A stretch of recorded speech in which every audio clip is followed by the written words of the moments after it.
pan, add oil, garlic, julienne carrots, and bok choy stems. Then let that cook with a beef broth made from beef bones. Now throw in bok choy leaves and marinated beef slices. Finally, an ingredient only seen in this type of pho, tapioca starch. The starch allows the blend to thicken up before it's moved to a serving bowl. Now place those puffy pockets of pho around the meat. This is a Hanoian dish. This is from the north. Here in the south, it's starting to gain traction. I think this is going to be the new way that everybody eats pho. That's a bold statement. There's only one place to start, and that is with the fried pho. I'm holding it in my fingers. I can already taste it through my fingertips. I can feel that it's crunchy, crispy, crackling. Can't wait.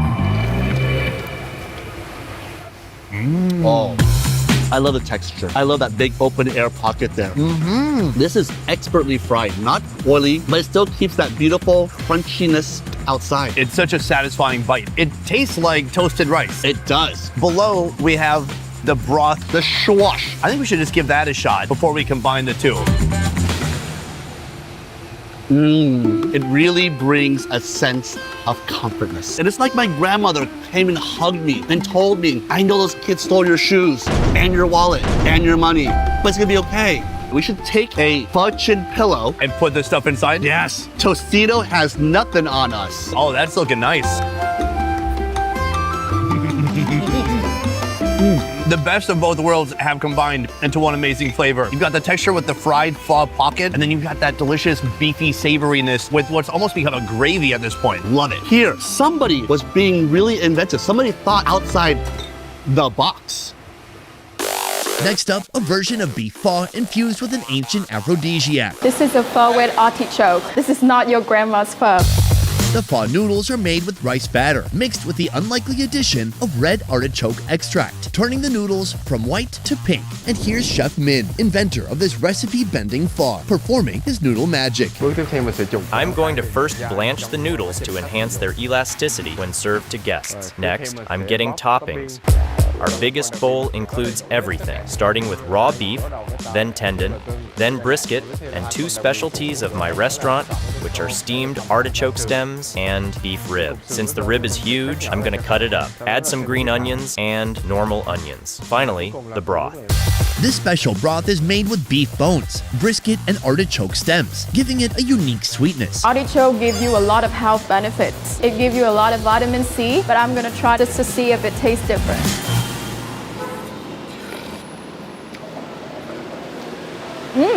A little bit sour, which I did not expect. Very fresh pho, very soft, very delicate. So this is the artichoke stem. Can I eat this? I'm gonna try, yeah. It's quite firm, cooked to perfection, and it has this earthy flavor. Very interesting. Now I'm gonna try the broth. Here I go. Wow, you can actually taste the artichoke stem. It gives this a very unique, slightly sweet taste, and it's quite surprising what people can come up with a twist for pho. And the star for today is a huge piece of beef rib. Yay. Very soft, very juicy, tender, falling off the bone, but at the same time, very, very flavorful. I love that. Soon we'll be trying an outrageous seafood pho, topped with an entire lobster. This lobster is calling my name. But first, our fifth level of pho, a pho you can carry in your pocket, eat on a train, or take on the go. It's known as pho kun, and in English, that means Pho roll. what goes into a pho roll? The main ingredient is fresh ground beef. First, stir-fry onions and lemongrass. Then add ground beef, flavor with seasoning powder, MSG, and oyster sauce. Do you know when the pho roll was invented? 30 years ago. So that's pretty new. On a sheet of pho, add lettuce, perilla leaves, cilantro, and that stir-fried beef. Then roll it up tight. In a pho restaurant 30 years ago, a customer arrived after the broth had run out. The owner boldly rolled the meat and herbs into the pho noodles and served that instead, incidentally inventing this masterpiece. And to this day, you can still go to the origins of where that pho roll started. While this type of pho doesn't come with a broth, it has its own special sauce to deliver even more flavor. It's made by mixing fish sauce, vinegar, sugar, water, and pickles. Calvin, this is one of my absolute favorite versions of pho. The pho roll, and here she's beautifully wrapped it with a little bit of a leaf. I mean, this is pho. Technically it is. Let's go for it. First, give it a little bit of a dip in this fish sauce right here. Now that's delicious. That's the best. This is everything I'm looking for. It's fresh, it's dynamic, it is crunchy, herbaceous. First, your teeth are ripping through this stretchy, kind of soft steamed rice sheet, but then you're getting this layer of fresh herbs, and then after that, you're getting the beef, which has its own texture, and all of it is so good at soaking up this delicious fish sauce. It's kind of semi-sweet, super salty. It really complements well. It really complements the delicacy of the pho cuon. I like how she kept her flavors traditional. This is what you would find on the streets of Hanoi. And this is brilliant, because before what would go inside the broth is now the outside. It is the cover for all these delicious, fresh ingredients. How do you think Twin's doing right now? I don't know. Let's find out. Traditionally, pho noodles are paired with a savory, rich beef bone broth. But Chef Hai here is about to buck tradition with pho level 6. Introducing Satay Pho, featuring a thick, bold Dao Shou inspired peanut sauce. This bowl perfectly blends flavors from Vietnam and China. This is a bowl of pho noodles. I'm going to blanch it. This Satay Pho was passed down to Chef Hai from his father in the 80s, and now it's a renowned specialty in Saigon's Chinatown. Add some bean sprouts, and now I'm going to add meat, brisket, tendon, and this is raw beef. I'm going to pour the broth.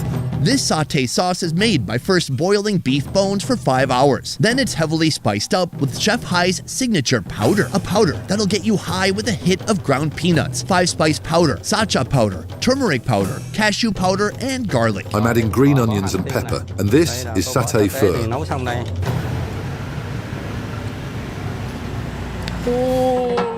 The first thing that I've noticed is a very rich, creamy sauce. It's very thick, a tiny bit spicy. It still has some pieces of the crushed peanut, which make the texture very, very special. Now I'm gonna try a perfect bite. So a little bit of noodle, a little bit of the sauce, and the beef on top.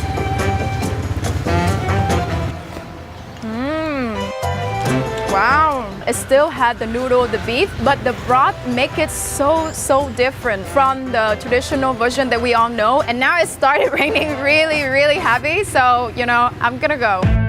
For the finale, we're going to the same pho restaurant where Bill Clinton went in the year 2000. Here, we'll try out Saigon's most over-the-top seafood pho. A pho that includes an entire spiny lobster, costing more than 16 times the price of a regular beef pho. Calvin, everything we've done today has built up to this point. It's a pho that might be even better than the original beef pho. No! I'm talking about seafood pho. What do you call it in Vietnamese? Phở hải sản tôm hùm. Ooh, I'm getting chills right now. Swiftly dispatch a giant spiny lobster, then boil it in Miss Dao